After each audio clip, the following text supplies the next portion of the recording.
ವಿಷ ಸೇವಿಸಿ ಆತ್ಮಹತ್ಯೆ ಮಾಡಿಕೊಂಡ ಸ್ಥಿತಿಯಲ್ಲಿ ಸುಮಾರು 70 ವರ್ಷದ ಅಪರಿಚಿತ ವೃದ್ಧೆಯ ಶವವೊಂದು ಪತ್ತೆಯಾಗಿರುವ ಘಟನೆ ಚಿಕ್ಕಬಳ್ಳಾಪುರ ತಾಲೂಕಿನ ರಂಗಸ್ಥಳದ ಪುರಾಣ ಪ್ರಸಿದ್ಧ ಶ್ರೀ ರಂಗನಾಥ ಸ್ವಾಮಿ ದೇವಾಲಯದ ಬಳಿ ನಡೆದಿದೆ. ದೇವಾಲಯದ ಆವರಣ ಪಕ್ಕದಲ್ಲಿರುವ ಮರದ ಕೆಳಗಡೆ ವೃದ್ಧೆಯೊಬ್ಬರು ಮಲಗಿರುವ ಸ್ಥಿತಿಯಲ್ಲಿ ಕಾಣಿಸಿದೆ. ಸಮೀಪ ಹೋಗಿ ನೋಡಿದಾಗ ಸಾವನ್ನಪ್ಪಿರುವುದನ್ನು ಕಂಡ ಸ್ಥಳೀಯರು ಗಾಬರಿಗೊಂಡು ಪೊಲೀಸರಿಗೆ ವಿಷಯ ಮುಟ್ಟಿಸಿದ್ದಾರೆ.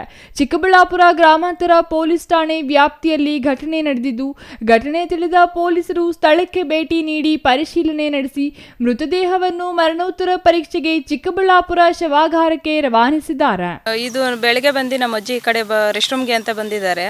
ಅದ್ಯಾರೋ ಇಲ್ಲಿ ಮಲಗಿದ್ದಾರೆ ಅಂತೇಳಿ ನೋಡೋಕೆ ಹೋಗಿದ್ದಾರೆ. ಅವ್ರಿಗೆ ಕೈ ಕಾಲು ಆಡಿಲ್ಲ. ಬಂದ್ಬಿಟ್ಟು ನಮಗೆಲ್ಲ ಹೇಳಿದ್ದಾರೆ, ಈ ಥರ ಅದೆಲ್ಲೋ ಮಲ್ಕೊಂಡಿದ್ದಾರೆ ಬನ್ನಿ ನೋಡಿ ಅಂತ ಹೇಳಿದ್ರು. ನಾವು ಬಂದು ನೋಡಿದಾಗ ಆಮೇಲೆ ನಾವು ಪೊಲೀಸವ್ರಿಗೆಲ್ಲನೂ ಹೇಳಿ ನಮ್ಮ ಯಜಮಾನ್ರಿಗೆಲ್ಲ ಫೋನ್ ಮಾಡಿ ಹೇಳಿ ದೇವಸ್ಥಾನ ಇನ್ಚಾರ್ಜ್ ಯಾರಿದ್ದಾರೆ ಅವ್ರಿಗೆ ಫೋನ್ ಮಾಡಿ ಹೇಳಿ ನಾವು ಇನ್ಫಾರ್ಮೇಷನ್ ಕೊಟ್ಟಿದ್ದೀವಿ.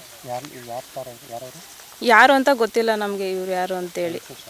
ಎಷ್ಟು ಒಂದು 60 ವರ್ಷ ಆಗಿರ್ಬೋದು, 60-65 ವರ್ಷ ಆಗಿರ್ಬೋದು.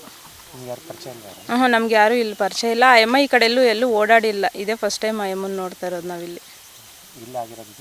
ಇದು ಇಲ್ಲಿ ರಂಗಸ್ಥಳ ದೇವಸ್ಥಾನ ಹಿಂದೆಗಡೆ ಆಗಿರೋದು, ಟೆಂಪಲ್ ಹಿಂದೆಗಡೆ.